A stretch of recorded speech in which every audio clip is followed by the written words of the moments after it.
So I've always said tablets were like SUVs. If you want to do heavy lifting, you're better off getting a truck. If you want something small and economical and portable, a sedan would be better. But sometimes you have 5 kids and you're towing a boat, or you don't have enough driveway space for both, but you need kind of a truck and a sedan. Or sometimes you're driving off-road and you don't want a big truck bed. And all those situations are great for an SUV. But mid-range tablets are particularly tricky because they have so many different use cases. So what do you trim off from a flagship to make this device? Like, this is something that could be used for anyone who's traveling, as a second display, for watching media at home. It could be for children. It could be for field work when you're moving around outside and needs to be water resistant. There's a lot of different things that tablets are used for. And this right here is the brand new Samsung Galaxy Tab S10 FE Plus. The name's too long, I know, but it's a $649 tablet, which is significantly cheaper than the flagship Galaxy Tab S10 Ultra. In fact, it's about half the price. So I want to kind of talk about this in different use cases that you might have this in. The first one would just be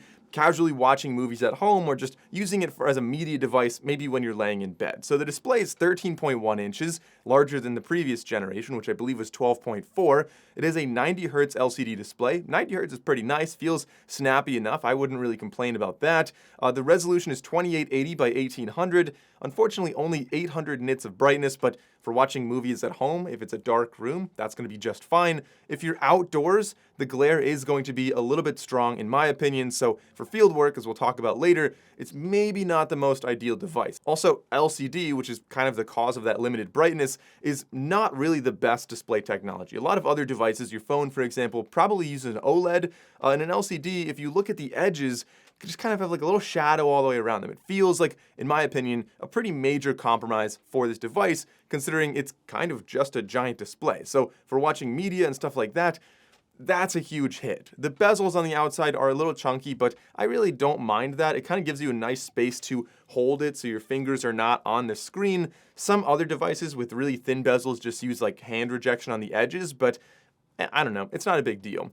Moving on to the second category, I'm bundling two here. One's going to be travel. I see so many people flying, and just on the back of the airplane seat, they have their tablet there, but also want to bundle in like any kind of older folks that maybe don't want to have a laptop, and they're using this for like crossword puzzles and Wordle and stuff like that, and reading the news. Those are kind of both the same use case in my opinion. The battery life is going to be pretty great on this. Just over 10,000 milliamp hours, which is more than the Pixel tablet, which has 7,000, and more than the 9,500 milliamp hours on the OnePlus Tab 2. So battery life should be really solid. It's also a very efficient chip on here.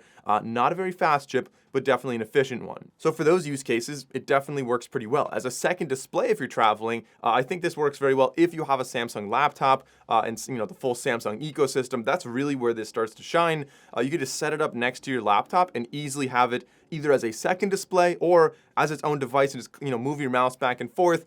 And then the benefit is that this is a tablet that you can draw on. So if you're working on a design on your laptop while you're traveling, you just use your tablet right next to you and you have that ability. It's also 6 millimeters thick and 664 grams. So that's about 1.5 pounds. Very light, very easy to slide into a backpack, maybe in addition to a laptop. And then our third category would be using this for drawing, for handwritten notes. Maybe you're a student, and I kind of mentioned this a second ago about connecting it to your laptop, but really digging into the pen with this, that's going to be one of the main benefits of having this tablet. I mean, Samsung devices have really been doing a great job with pens for a while, in my opinion. The S Pen here has really good latency, very good accuracy. It's pretty smooth. Like, the display is not going to feel like paper, so it's a little bit slippery, but I find that you really get used to that quite quickly. And so handwritten notes, super easy. The palm rejection is also very strong on here, so I'm happy to say that using this, I don't accidentally move it around with my palm. The pen has magnets, so it can go on the back. It's supposed to go on the back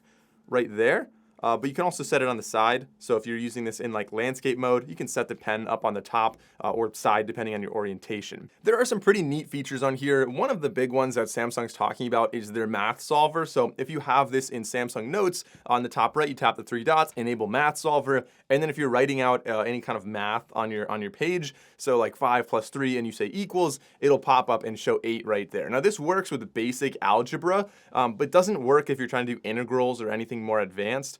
So I find that it's not the most useful. It's something that we've seen for a while on Microsoft OneNote, although that wasn't based on handwriting. This one is not only based on handwriting, but also gives it back to you in a different handwriting, which I find looks A little strange, but it's kind of a cool feature. I think maybe some children, might find some good use for this. And if you're just, doing a lot of design work and you're just like, all right, let's find the square root of something, you can just write it out on the side and it'll give it to you without needing to have a calculator open next to you. So that's kind of useful. Moving on to another category. Now this one is quite different, but it doesn't sound different. This is as a home computer. So if you want this to be like your everything device, maybe you don't even want to have a laptop. Like these are getting faster and more powerful every year. You can get a keyboard for this. You can get a case that folds down and it makes it look like a laptop, but how well would it actually work as a laptop, as a home computer? Well, one of the big things that Samsung has on here, which we don't see on a lot of competitors, like iPad, for example, is actually DeX. Now, Samsung DeX is going to be a full, very Windows or Linux style experience where you have the bar on the bottom, you've got your window management. It doesn't feel like an Android tablet. It feels much more like a desktop. And this is something that works either on the device or when you plug it into another device. You can have two big DeX displays there. And it's something I've made a video about in the past, just trying to use a tablet as my full-time laptop. And they're really, it worked quite well in many situations. There are some limitations, and I'll leave that to that video to explain. But the big one with this tablet right here is going to be the chip. So it has an Exynos 1580, which is the same thing we see in the, I don't have it here, but the Samsung Galaxy A56 phone. It's a relatively slow chip, in my opinion, very efficient on battery life, but I find that if you're navigating around this, windows feel like they close a little slower, apps open a little slower, things just take an extra beat to get done, but it is, again, half the price of the flagship tablet, so I can't really complain too much. Like, the display and the chip are the two things that it seems like they really, compromised on for this device. This also does have a camera in the middle, so video calls would be very natural in a landscape kind of laptop setup.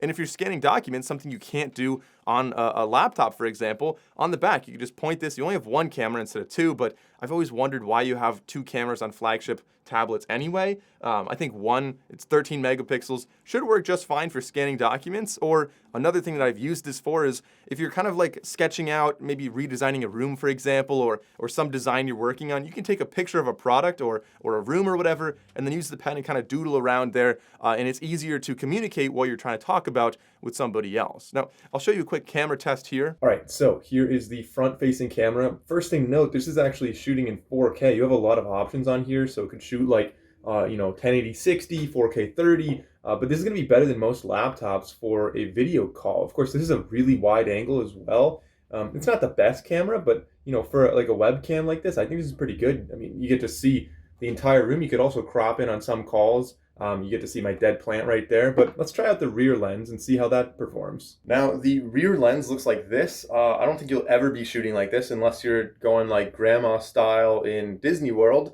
shooting with the iPad, but I think more likely be scanning documents. So if you were holding this over a desk, this is probably about 16 inches above the desk, and you can see, fairly cropped in, much more than the other lens, and this gives you good enough resolution to scan documents and, in my opinion, do anything you'd really need to do from a work standpoint like that.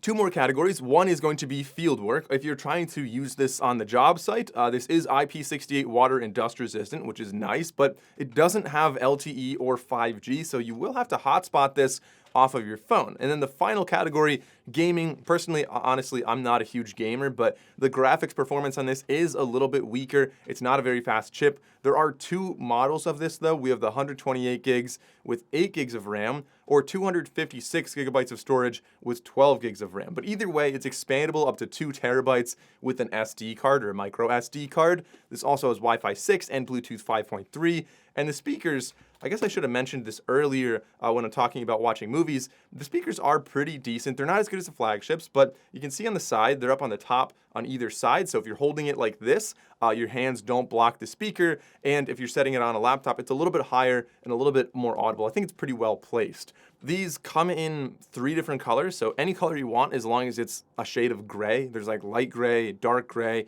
and kind of like a bluish gray, so very subtle colors. It also comes with 7 years of software support, so I think that's really positive that it's a little bit more future-proof. But ultimately, you're going to have the question of, why would you buy this instead of an iPad, for example, something that's tried and true, and pretty much everywhere you go, like iPads are everywhere. So a similarly sized iPad Air is about $100 more at $750. The smaller one is $550, so that's still more expensive than a smaller version of this. So price could be one of those reasons. But iPads generally have better app support, in my opinion, and the chip on them is way faster. They made different compromises on their cheaper model. They still have a very fast chip, whereas this one has a much slower chip. But this does have Samsung DeX, which kind of gives you that desktop interface. And if you're in the Samsung ecosystem, this connects to your laptop very easily. You have the display extension. You can share with you can do nearby share with other Android phones. And you have things like what Apple calls universal control. So iPads if you have a MacBook, Android if you have a Samsung laptop, just to kind of, copy and paste files between different devices. If you want, I can make a comparison between them. Leave a comment down below. But those are my thoughts on the Samsung Galaxy Tab S10 FE Plus. 1, the name is way too long. 2, I wish they had a faster chip and a better display on here. Those are probably not the compromises I would have made with this device. But considering that, if you don't need to do a lot of really intense work, there aren't really many other compromises. It feels like a solid device, and the 7 years of support means it's really kind of a good value. So thanks for watching, guys. I'm Mike O'Brien, and I'll see you in the next video.